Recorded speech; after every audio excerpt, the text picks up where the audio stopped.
tomorrow, which is what should be taking place in the United States of America. Republicans have done that.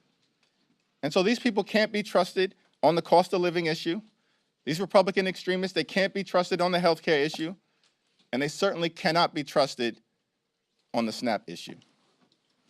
As you know, this has been the longest shutdown in American history. You've seen chaos at airports, delayed SNAP benefits, people losing their jobs. And yet, the deal that Democrats agreed to has been a deal that's been on the table for a while now. Still no policy outcome on health care. So what do the American people gain from the past 41 days? Our fight in the House of Representatives will continue to address the Republican health care crisis. We'll continue that fight today, tomorrow, this week, this month, next month, this year, next year. We're going to continue that fight to fix our broken health care system and lower the high cost of living for the American people. And the American people know that we're on the right side of this fight. It's part of the reason why you saw decisive Democratic victories last Tuesday and crushing Republican losses all across America.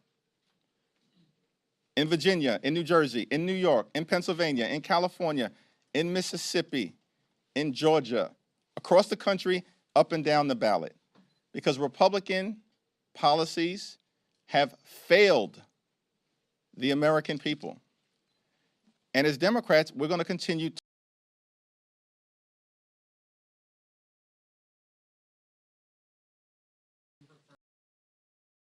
colleagues as courageous for rejecting the 14 previous attempts to reopen the government without an extension to the affordable tax care credits. Those 8 Senate Democrats who voted to start the process of reopening the government, do you still include them in that characterization of courageous Democrats who have kept the fight going throughout this shutdown?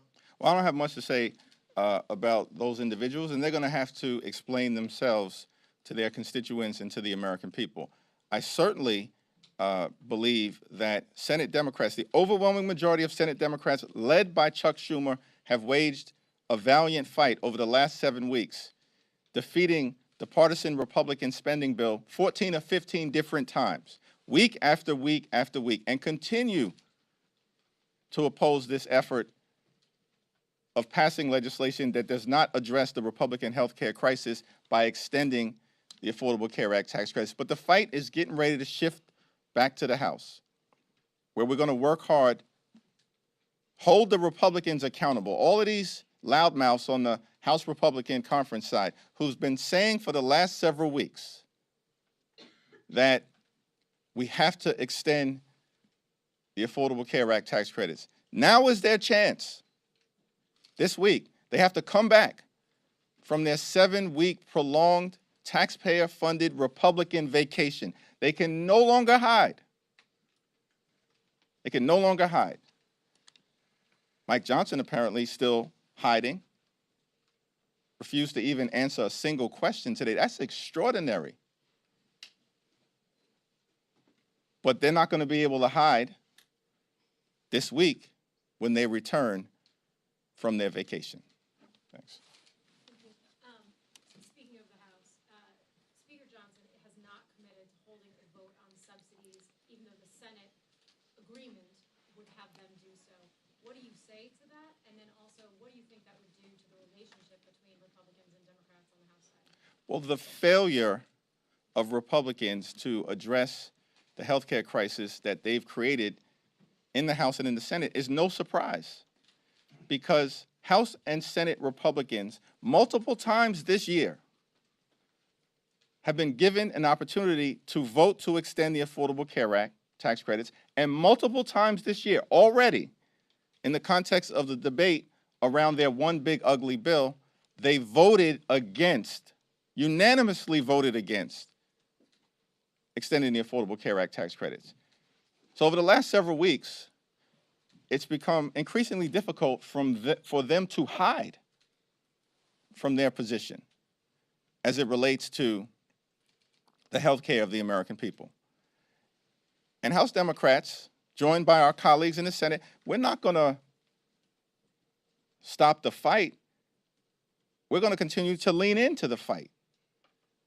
over the next few days and beyond until we actually get an outcome that makes life better for working class Americans. Thank you, Mr. Leader. There's already extensive backlash coming from the Democratic base over feeling shortchanged by Senate Democrats who secured this deal without touching on health care. What do you think that this backlash can mean for the party going into the midterms next year, and also for the voters who just handed Democrats a decisive victory? Do you think that this will make them feel also shortchanged, disenfranchised, demoralized? Do you think that this will lead to a switch up? House Democrats are going to take back control of the House of Representatives next year. I've said it before, and if I said it, I meant it. Now, with respect to the senators on the other side of the Capitol, they're going to have to explain themselves. But the overwhelming majority of Senate Democrats continue to remain in the arena fighting to fix our broken healthcare system and address the Republican healthcare crisis. This fight for us is not partisan. It's not a partisan fight. It's a patriotic fight. We're waging this fight on behalf of the American people. The 5 states that are most impacted by a failure to extend the Affordable Care Act tax credits are West Virginia, Wyoming, Alaska, Mississippi, and Tennessee. 45% of the people, of the Americans who are going to lose health care or be at risk of losing health care if they don't, on the other side of the aisle, extend the Affordable Care Act tax credits, 45% of them are registered Republicans. 35% registered Democrats, and 20% unaffiliated or independent. This is not a partisan fight for us. It's a patriotic fight. You know, one of the people that I met early on during this Trump Republican shutdown, came to Capitol Hill, was a 29-year-old named Mariah Plant. She's from rural Wyoming County in West Virginia. Her older brother is nonverbal, autistic, and requires 24-hour care. And Mariah is able to provide that care to her older brother lovingly and affectionately because of Medicaid that Republicans have now cut by the largest amount in American history. Her hospital in rural West Virginia is at risk of closing because of Republican policies in their one big ugly bill. And at the same time, this 29-year-old loving caregiver for her older brother gets her health care from the Affordable Care Act. And it's affordable because of the tax credits that Republicans now want to rip away from her. And so I'm fighting for people like Mariah Plant. Very different than the people that I represent in Brooklyn, New York. But she's an American, just like I represent hundreds of thousands of Americans. And that's what House Democrats are doing. We're fighting for the American people. Thank you, Leader Jeffries. Have you spoken to your Democratic colleagues in the Senate who voted to reopen the government? And if so, what do you make of the argument that Republicans would not discuss health care during the shutdown, so they said there's no choice but to vote yes? I have not spoken to them. Thanks. Different topic, Mr. Leader, if you don't mind. President Trump announcing widespread pardons for the group of people that were involved in providing alternate electors, as they called it, for the 2020 election. And he also has allegedly received a commutation request from Ghislaine Maxwell. Just wondering about your thoughts about the way the president has handled his pardon power, especially given how critical he was of President Biden. Well, Donald Trump, in terms of the exercise of his pardon power and commutations, is completely and totally out of control. Like, he can find the time to pardon a serial fraudster like George Santos, but can't find any time to sit down with Democrats on Capitol Hill who represent half the country in order to address the healthcare crisis that Republicans have created. That's devastating people in urban America, rural America, working class America, small town America, the heartland of America, and black and brown communities throughout America. And so what we're seeing with these toxic pardons and commutations coming from Donald Trump is more of the same. And look, the American people know these extremists on the Republican side have gone too far.